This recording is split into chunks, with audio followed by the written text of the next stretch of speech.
Welcome to Jocks vs. Geniuses. I'm your host, Tim James. On today's show, we have our daily fantasy sports discussion between our resident jock, Super Bowl champion Reuben Droughns, and our genius, Blitzpick founder, Brett Richey. Welcome back to the show, guys. Thanks for having me. Okay, so first question. There's 3 games left in the NFL season, 2 games this weekend. We have the Panthers and the Cardinals, and we have the matchup I think everybody wants to see. We have the Broncos versus the Patriots. Reuben, who do you like in the Broncos-Patriots game? The Broncos-Patriots game, I like the Broncos if they can come out and perform the same way that they did in the first game matchup. I think that the defense really outshined New England's offense. How about you, Brett? Yeah, I got to agree with Reuben, honestly. I think that home field, especially Mile High, is a good advantage. Their defense, probably the best in the league. And then, man, people are just digging dirt on Peyton's grave, but he ain't dead yet. You know, I think he's got, especially to beat Brady to go to the Super Bowl one last time. I think he's going to have a good game. So I ride with Denver. Yeah, I think that, last year, he looked fantastic all season last year. Then in the playoffs, he was struggling because he was injured. He comes back this beginning of this season. They win a bunch of games, but he's got not a lot of touch on the ball, a lot of underthrown balls. And he takes this time off, and I think that, obviously they're saying he had foot and ankle injuries, so that obviously is a big part of throwing the ball with a lot of zip. So, do you think that we might see the same Peyton that we saw mid-season last year? It might be not quite as, it's still a year and a half later in his career, but I think it can be close. Man, I think he might surprise a lot of people this weekend. All right, so Reuben, obviously you played in the NFL. You won a Super Bowl with the Giants. So, do you think that this rest has been good enough to kind of revitalize him for 2 more games? There's no doubt in my mind that the rest was really good for him. Especially for his body wise. But but Peyton's not throwing that ball with extra zip right now. He is definitely doesn't have the same type of zip he had in the past couple of years on that ball. But with that being said, I think the running game is going to have to help him out a lot this game between New England and the Broncos. I think the running game has to really step forward and excel in this game. Now with Peyton, with all that being said, Peyton did put some balls on the money, and there was a lot of drop balls. A lot of drop passes, which was. You can't do this. If you're going to win playoff games, if you're going to win championships, you got to play perfect in every facet of the game. What do you if you had to make a prediction, what do you think is going to be the difference maker in the game here? Well, whoever can run the ball, because neither team can run the ball right now. And I think right now Denver Broncos are got the nudge in that they look. A lot better than the Patriots running the ball than right in the last couple of weeks. But whoever can run the ball is really that's going to be the outcome of this game. Right. Okay. So the other game is Cam versus Carson. Essentially, both of these guys have an argument for MVP this year. How do you see them performing, and and who will be catching the ball of the many weapons that they have, Brett? I actually like Arizona in this game, but it's pretty much a toss-up. And I know home field favors Carolina, but I think Arizona is the better team. So to me, it kind of cancels out a little. Slightly better. I mean, they're both phenomenal seasons. What's interesting about this game, the offense production could kind of come from anywhere, and I wouldn't be surprised. Any of the 3 Arizona receivers, Floyd, John Brown, Larry, could have a big game. I think Carson, he's just really smart. He can spread it out. And the same with Cam. They've got a lot of guys. None of them are great weapons, I would say. They don't have a ton of elite offensive talent, but he just makes everybody better. So I could see same thing there. Kotchery, Philly Brown, Funchess, Olsen, Ted Ginn, whoever could make the impact for them. What do you think, Reuben? Who's going to be the difference maker here, Cam or Carson? It all depends. Let me tell you what. If this is a close game, Carolina doesn't want a close game against these guys, because if it's a close game, then Carson's going to be the one who's gonna have the better outcome. I would say, because he's got better receivers. He's got He's got, I'm not saying a better running back, but a really good up and coming running back that's it can catch the ball out of the backfield and run in between the tackles. So, certainly Carolina, a more consistent running back, wouldn't you say?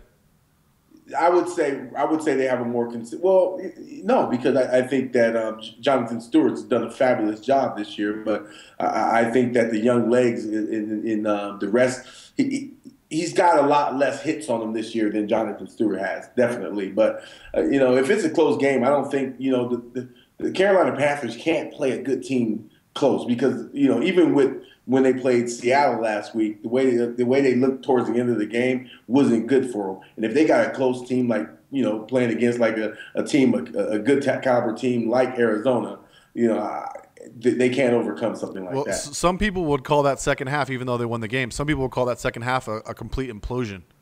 What would you say? Yeah, it was, and that's not the first time they've done that this season. They've had some almost close comeback games where they pulled it off at the end, but can they do it against a playoff caliber team? And that's the question. That is a big question. Brett, obviously DFS is your specialty here. So what do you think is there's only 2 games going, so a lot of the same players are going to be owned. What kind of an edge can one of our viewers get here by making some sort of a tweak to their lineup that the average person's not going to make? The best way to do it from a tournament standpoint is to leave extra cap. People love spending all of their salary cap or only leaving a few hundred. You can leave 1,000, 1,500, even like 2,500 on DraftKings this week and still feel a team that could easily be the highest scoring team. With so few options, there's not going to be that many touchdowns scored this week, for example, compared to a 15-game slate. So you can pick Jericho Cotchery instead of a guy that's 2,000 more. He could easily outscore him because it's only that one guy that's 2,000 more. It's not 10 other guys that are that same price more, where it's almost impossible for him usually to outscore them. That's the best advice to me, is to leave extra when you do a tournament.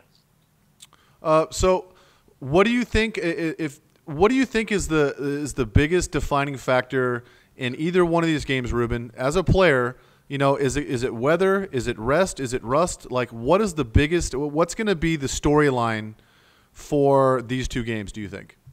Who's ever lost that rust that they had last week? Carolina, they came out looking strong, but they came out looking strong, but they didn't finish that strong. The Denver Broncos looked terrible all game. They barely got by that game where they were missing tackles and just all kind of like things that you wouldn't expect the Denver Broncos defense to do. They didn't look as great as they did. Open guys in the secondary. I mean, there's just all kind of things. But whoever's knocked off that rust is going to be able to overcome the challenge. And whoever's got the best defensive line play.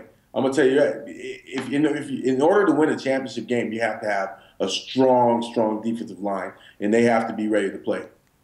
Also, converting on third down is pretty key.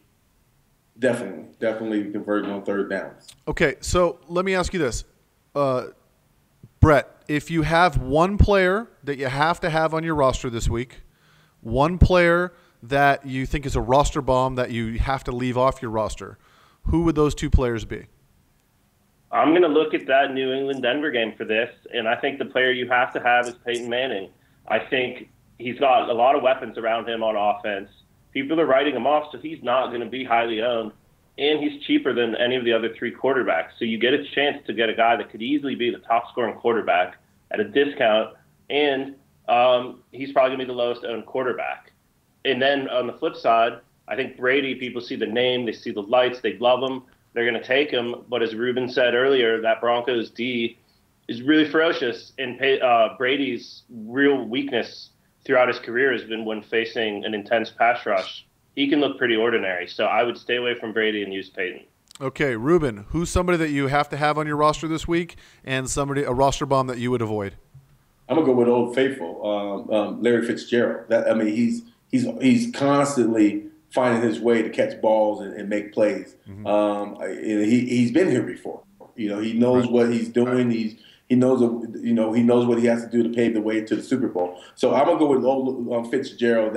That's the guy that I would definitely have to keep in my lineup.